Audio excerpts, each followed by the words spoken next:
ദൈവ തിരുനാമത്തിന് മഹത്വമുണ്ടാകട്ടെ.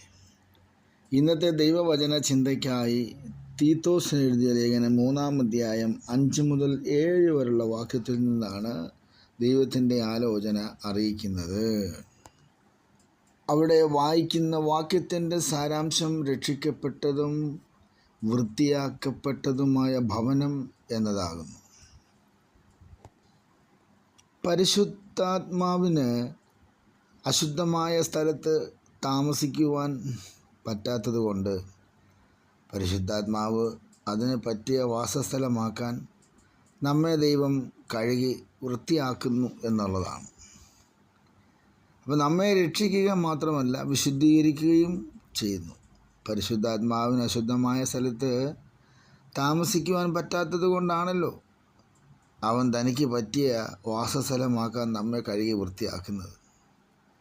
അവൻ നമ്മുടെ ജീവിതത്തെ കഴുകി വൃത്തിയാക്കി നമ്മുടെ തിന്മ പ്രവൃത്തികളെന്ന കറപുരണ്ട തുണികളെ നീക്കിക്കളഞ്ഞ് പരിശുദ്ധാത്മാവിന് വസിക്കുവാൻ പറ്റിയവരിടമാക്കി മാറ്റിയല്ലോ. അതിന് നാം നന്ദി പറയണം, ദൈവത്തിന് സ്തുതിയും സ്തോത്രവും അർപ്പിക്കണം. നാം തന്നെ നമ്മുടെ അഴുക്ക് നിറഞ്ഞ ദുർഗന്ധം വമിക്കുന്ന പഴയ വസ്ത്രത്തെ മാറ്റിക്കളയുവാൻ ശ്രമിക്കാറുണ്ടല്ലോ. അതുപോലെ മനുഷ്യൻ തന്നെത്താൻ തൻ്റെ വസ്ത്രങ്ങളെ കഴുകി ശുദ്ധമാക്കുവാൻ സാധ്യമല്ല. കാരണം പരിശുദ്ധാത്മാവായ ദൈവം അതിഥിക്ക് താമസിക്കുവാൻ യോഗ്യമായ വണ്ണം നമ്മുടെ ജീവിതത്തെ മാറ്റിയെടുക്കുവാൻ നമുക്ക് സ്വയം കഴിവില്ലല്ലോ. അപ്പം അതിഥിയായി വന്ന് പിന്നെ ആതിഥേയനായ പരിശുദ്ധാത്മാവ് നമ്മുടെ ജീവിതമാകുന്ന ഭവനത്തെ വൃത്തിയാക്കുന്നല്ലോ. അപ്പം ആതിഥേയനായ പരിശുദ്ധാത്മാവിൻ്റെ ആ പ്രവൃത്തികൾ എന്തെല്ലാമാണ്? നമ്മുടെ മനസ്സിൻ്റെ ചുവരുകളെ കഴുകി, നമ്മുടെ സ്വഭാവമാകുന്ന തറയെ ഉരച്ച് വൃത്തിയാക്കി, നമ്മുടെ ചിന്തകളെ അണുവിമുക്തമാക്കി. അങ്ങനെ പരിശുദ്ധാത്മാവിന് താമസിക്കുവാനുള്ള ഭവനത്തെ ശുദ്ധിയാക്കി അവൻ്റെ നിയന്ത്രണത്തിൽ കൊണ്ടുവന്നു.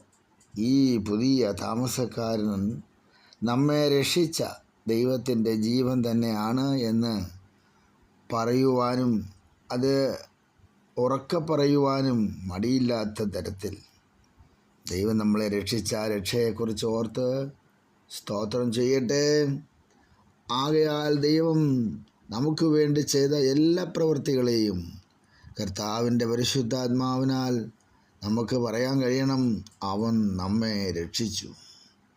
ഒരു തോട്ടക്കാരൻ തോട്ടത്തിലെ ചില മരക്കൊമ്പുകളെ വെട്ടിയെടുത്ത് എറിഞ്ഞു കളഞ്ഞതിന് പകരം അതിനെ ഭൂമിയിൽ വീണ്ടും കുഴിച്ചു, പുതിയ ജീവൻ അതിന് നൽകി. അത് വീണ്ടും വളർന്നു. അതുപോലെ നമ്മളെ ദൈവം പല നിലകളിൽ ഒരുക്കിയെടുത്ത് ഇത്രത്തോളമാക്കി നന്മ തന്ന് മാനിച്ച ദൈവത്തിന് ഹല്ലേലൂയ, സർവശക്തനായ ദൈവത്തിന് നന്ദി പറയാം. ഒന്നുമില്ലായ്മയിൽ നിന്നും സകലത്തെയും വീണ്ടെടുത്ത ആ ദൈവം ഇന്ന് നമ്മുടെ കൂടെ ഉണ്ടല്ലോ. ആ ദൈവം ഇനി ഒരു നാളും നമ്മളെ കൈവിടുകയില്ല, ഉപേക്ഷിക്കില്ലെന്ന് പറഞ്ഞുകൊണ്ട് നമുക്ക് വേണ്ടി തന്നെത്താൻ ജീവൻ അർപ്പിച്ച് കാൽവറി ക്രൂശിൽ നമുക്ക് വേണ്ടി അവസാന തുള്ളി രക്തം ഊറ്റിത്തന്നു നമ്മെ രക്ഷിച്ച ഈ രക്ഷകനെ അതെ നമുക്കെങ്ങനെ മറക്കാൻ പറ്റും? നന്ദി പറയാതിരിക്കാൻ പറ്റും?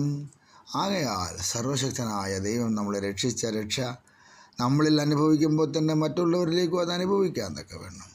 കർത്താവ് അതിനായി നമ്മളെ സഹായിക്കട്ടെ. കണ്ണുകളെ അടയ്ക്കാൻ പ്രാർത്ഥിക്കാം. പരിശുദ്ധ പിതാവേ, ഈ തിരുവചനം ഞങ്ങൾക്ക് അനുഗ്രഹിച്ച് തന്നതിന് സ്തോത്രം.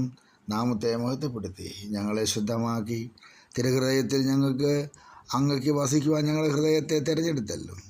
നന്ദി പറയുന്നു. നാമത്തെ മഹത്വപ്പെടുത്തിയാലും യേശു ക്രിസ്തുവിൻ്റെ നാമത്തിൽ തന്നെ. ആമേൻ.